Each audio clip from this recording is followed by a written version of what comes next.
Goeiemôre ons magtige Hemelse Vader. Liewe Here, dankie vir U liefde en U genade dat ons hier kan wees op U huis, liewe Here. Op U lieflike dag, liewe Here, waar ons rustig kan raak. Waar ons saam met familie en vriende die dag kan deurgaan, liewe Here. Waar ons kan vergeet van die wêreldse dinge, liewe Here. Waar ons die voorreg het, liewe Jesus, om U te kan dien, liewe Here. Dankie vir U liefde en U genade wat U so graag met ons deel elke dag, liewe Here. Sal U met ons wees vanaf in die voorprogram, liewe Here, sal U dit seën, liewe Jesus, en ook die les en die preek wat ons nou gaan doen, liewe Here. Laat U wil geskied vir die res van die week ook, liewe Here, waar ons uitmekaar gegaan, liewe Jesus, en help ons, liewe Here, om by die volgende Sabbat weer by mekaar sal kom. En vir dit alles in U naam alleen. Amen. Jo, ek het net een woord vir daardie baie mooi spesiale item. Die hemel. Dit is die verwelkoming wat ek verwag as mense aan die hemel dink. Sjoe, baie dankie julle. Goeiemôre aan elkeen van julle. Ek hoop julle het 'n wonderlike Sabbat sover gehad. My titel vir vandag is die geheime bestanddeel. Wie kan raai wat is onder hierdie lappie? Ek sal vir julle 'n paar leidrade gee. Dit kom al van die Bybelse tyds af. Dit is iets wat jy op roosterbrood kan sit, of op skons met room. Jy kry verskillende geure. Dit is warm aan hierdie kant. Sê weer?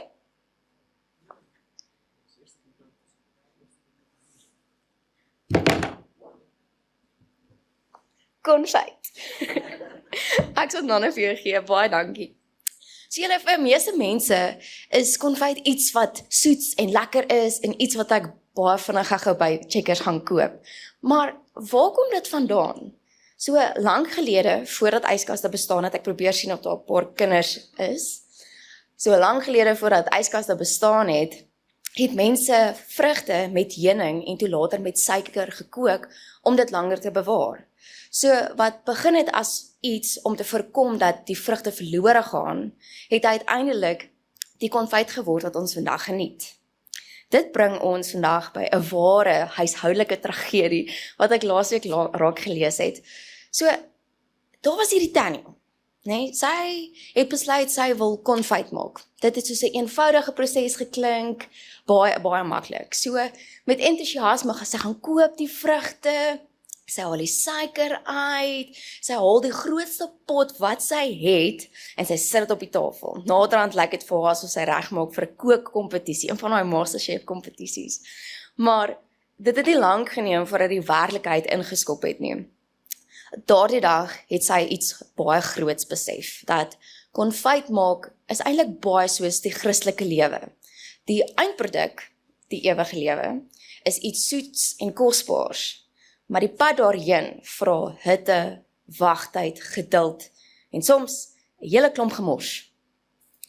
En dit is presies hoe God dikwels in ons lewens werk. So sy het besluit, sy gaan gemengde bessie konfyt maak. Die resep het net gesê, roer gereeld. Maar sy het gedink sy weet beter. So terwyl die pot gekook het sy besluit sy gaan vir 'n rukkie op die bank gaan sit. Net 2 minute. Toe maak sy Facebook oop. En dit is 'n video van 'n kat en toe 'n video van haar mense wat simpel dinge doen en ons val hulle self business. En toe is dit 'n video van die nuwe kandidaate van boer soeke vrou. Nommer 4 het nogals redelik potensiaal gewys. Toe ruik sy iets. Nie bessies nie konfyt nie. Verbrande hoop. Sy hardloop kom by huis toe. Die pot lyk soos die oorblyfsels van 'n vulkaniese uitbarstings. Die bessies is swart, die lepel staan so regop soos 'n grafsteen. Die hond het net een snif gegee en weggehardloop. Haar man het toe ingekom, maar nou moet hy mooi trap, nee. Hy kom in en hy vra stilletjies, maak jy konfyt? Of teer vir die padwerk hier buite? Ek weet nie of hy op die bank geslaap by daai aand nie. Dit is nie deel van die artikel nie. Maar so bring dit ons by les nommer 1, dat God werk met rou bestanddele. Wanneer jy die vrugte koop, lyk dit nie soos konfyt nie. Die arbei is apart, die suurlemoen is apart, die bloubes is apart, die suiker is apart. As jy hulle een vir een proe, smaak hulle verskillend, maar saam vorm hulle iets wonderliks. En net so kyk ons soms na ons eie lewens. Hier is 'n teleurstelling, maar Ons kan oor dit kom. Daar's 'n mislukking. Dit gaan 'n moeilike een wees om oor te kom. Gister was daar 'n moeilike kollega, maar moenie worry nie, haar tyd gaan kom. Hier's 'n finansiële probleem. Ja, maar daai een het sommer heeltemal uit die blou uit gekom. Ons weet nie waar hy vandaan gekom het nie. En dan hier's ons nog 'n gebed wat nog nie beantwoord word nie. Ja, hy kom seker in die posbus. Dit lyk alles soos random los bestanddele. Maar God sien die eindproduk. Romeine 8 vers 28 sê, ons weet dat God alles ten goeie laat meewerk vir die wat hom liefhet, die wat volgens sy besluit geroep is. Nie sommige dinge nie net die goeie dinge nie, alles. God gebruik die dinge in ons lewens om die eindproduk te vorm. God maak konfyt van bestanddele wat ons nooit self sou gekies het nie. Niemand kies om beroof te raak nie, maar dit maak jou weer afhanklik van God. Dit bring my by ons les nommer 2. Die vrugte moet gebreek word. Die volgende ding wat die tannie verbaas het, was dat die vrugte het nie heel gebly nie. Jy kan nie 'n hele appelkoos in 'n bottel sit en dit konfyt noem nie. Nee. Die vrugte moet gesny word, dit moet verwerk word, dit moet in stukkies gebreek word. Dit klink eintlik baie soos die mense wat God in die Bybel gebruik het. Ek meen, Josef, hy was verkoop as 'n slaaf, vals beskuldig, in die tronk gegooi, maar God gebruik dit om 'n nasie te red. Dawid was gejaag, verwerp, bedreig, maar God vorm 'n koning.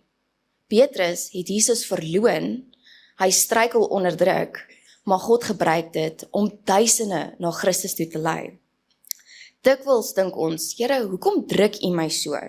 Maar die Here sien reeds die konfyt wat uit daardie proses gaan kom. Hebreërs 12 vers 10 tot 11 sê, want hulle het ons vir 'n kort rukkie getug, volgens dit wat vir hulle reg gelyk het. Maar hy tug ons tot ons beswil, sodat ons in sy heiligheid mag deel. Wanneer ons getug word, lyk die tug op daardie oomblik nie na iets om oor bly te wees nie, maar iets om oor te huil. Later lewer dit egter vir die wat daardeur gevorm is, 'n goeie vrug. Vrede omdat hulle gehoorsaam is aan die wil van God. Dit bring ons by les nommer 3. Die hitte is nodig. Die belangrikste deel van konfyt maak is die kookproses. Geen hitte, geen konfyt.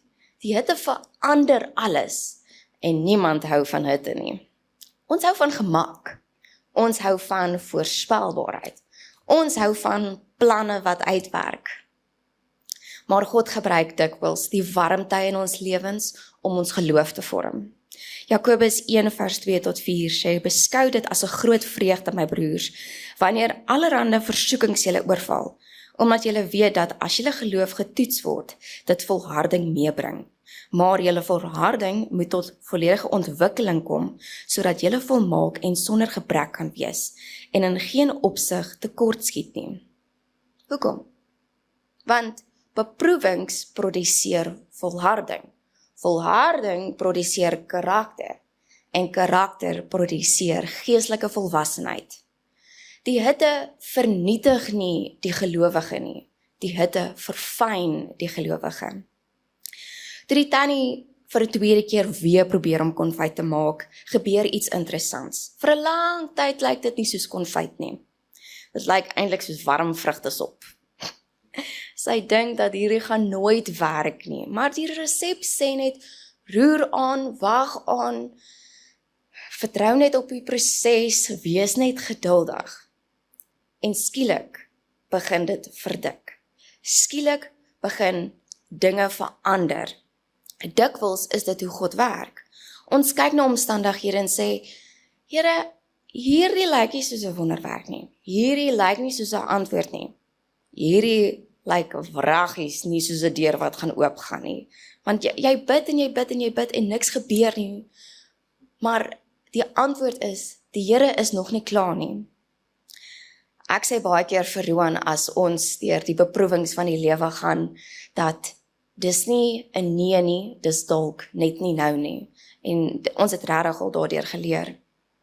Dit bring my by ons laaste les, les nommer 4.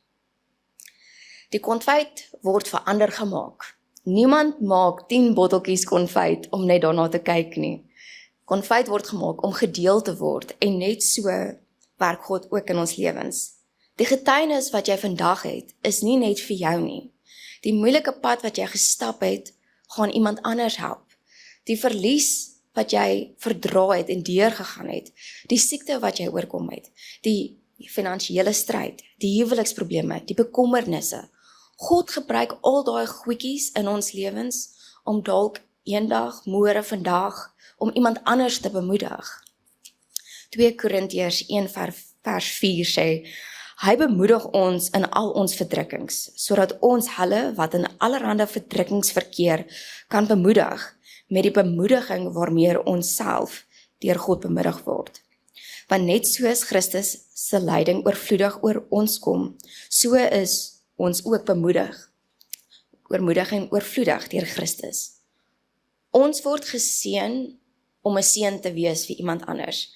En dit is partykeer baie moeilik om daai werklikheid en om daai pil te sluk om te weet dat die ding waardeur jy nou gaan, mag dalk 'n seën vir iemand anders wees in die toekomende tye. 'n Snaakse gedagte wat ek net hier neergeskryf het, is om te sê dat ek wonder soms hoe ons gebede klink. Ons bid, Here, maak my geduldig. God antwoord, goed, hier is 'n moeilike persoon. Ons bid, God, gee my geloof. God antwoord, goed, hier is 'n situasie waar jy my moet vertrou. Ons bid, Here, maak my meer soos Jesus. God antwoord, goed, kom ons sit jou vir 'n rukkie in 'n lekker konfytpot. En dan vra ons, Here, hoekom is dit so warm hier binne?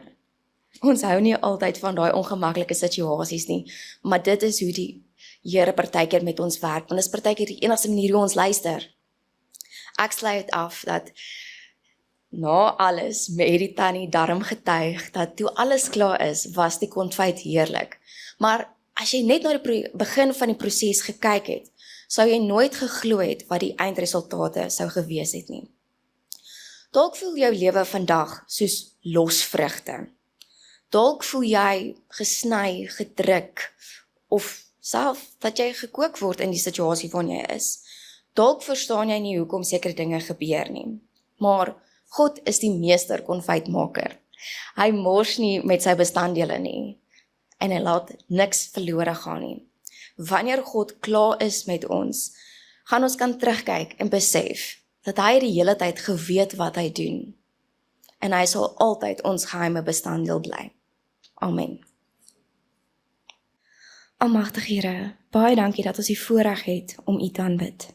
Leer ons om geduldig te wees wanneer ons moet wag, gehoorsaam te wees wanneer U ons lei en volharding te bly wanneer ons deur moeilike tye gaan. Help ons om nie moed op te gee voordat U werk in ons lewe voltooi is nie. Dankie dat U nooit met ons mors nie. Dankie dat geen traan, geen beproewing en geen ervaring verniet is nie. U is en sal altyd die geheime bestanddeel in ons lewens bly. Ek vra alles in U naam alleen. Amen.